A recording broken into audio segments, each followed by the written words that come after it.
Alhamdulillah, salatu wassalamu ala rasulillah wa ala alihi wa sahbihi wa mawalah.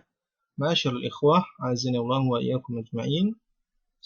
Kita akan masuk kepada halaman 55 tentang masalah ilmu nahwu, ya. Kita masuk kepada pembahasan ilmu nahwu. Halaman 55.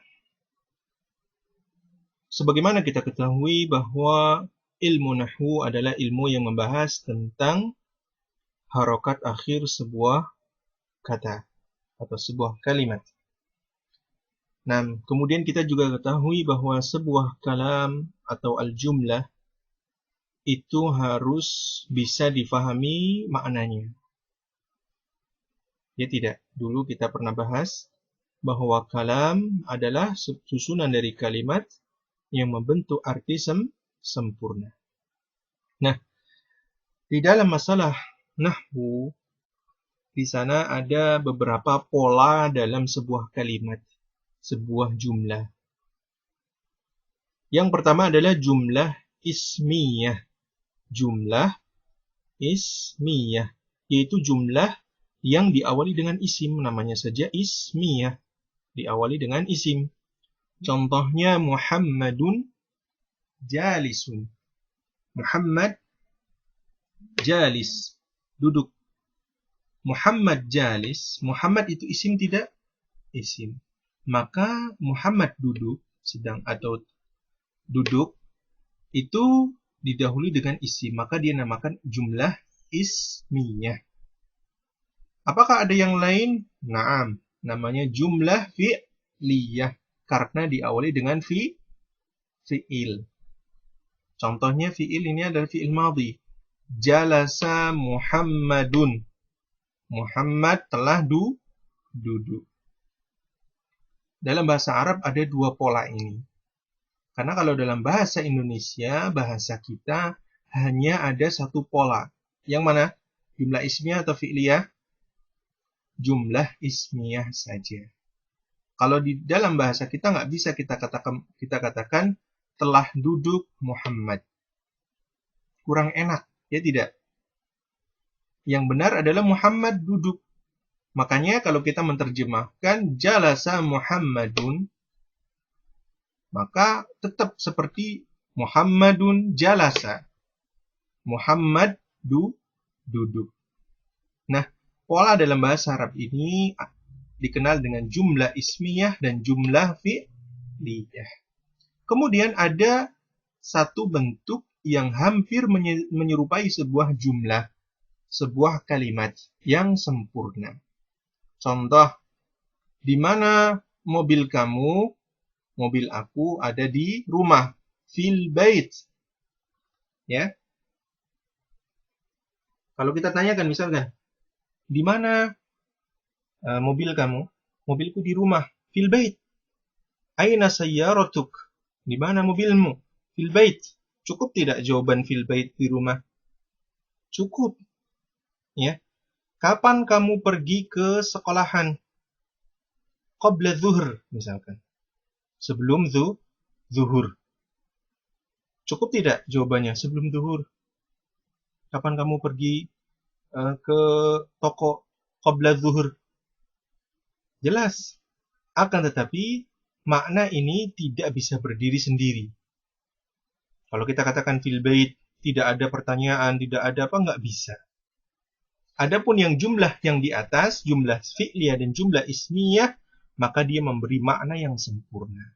Nah, karena dia ada sisi seperti jumlah, padahal bukan jumlah fil baiti qabla zuhri, ya, maka dia dinamakan dengan shibhul jumlah.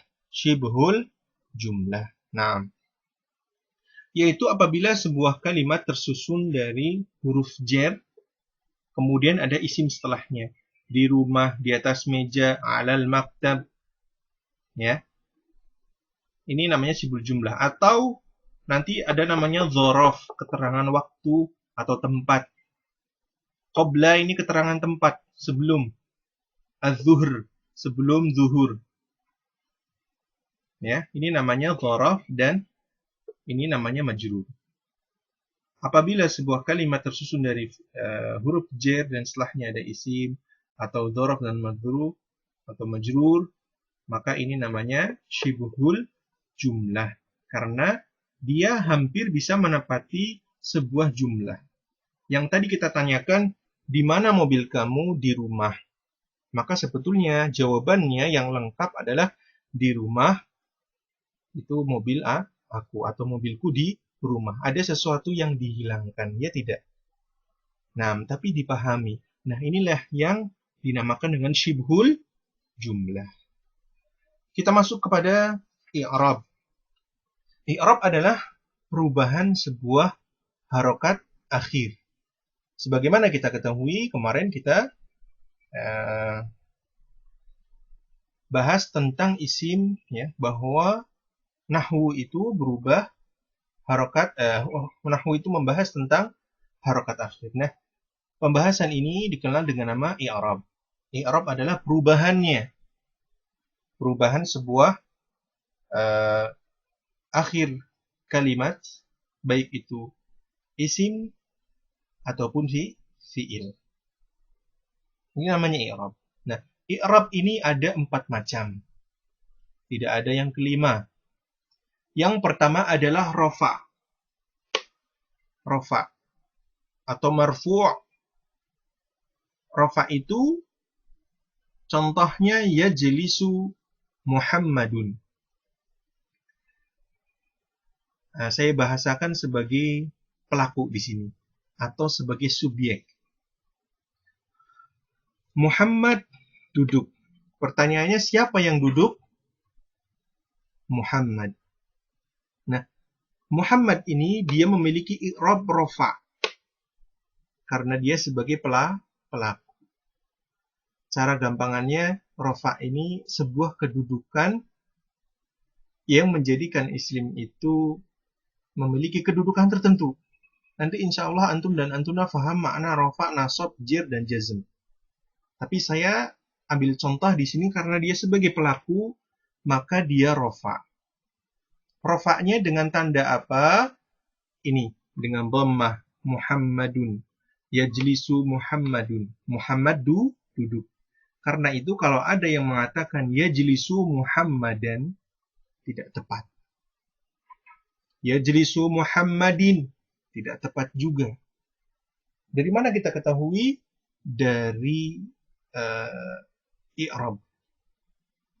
Karena pelaku, orang yang melakukan pekerjaan, itu i'rabnya rofa.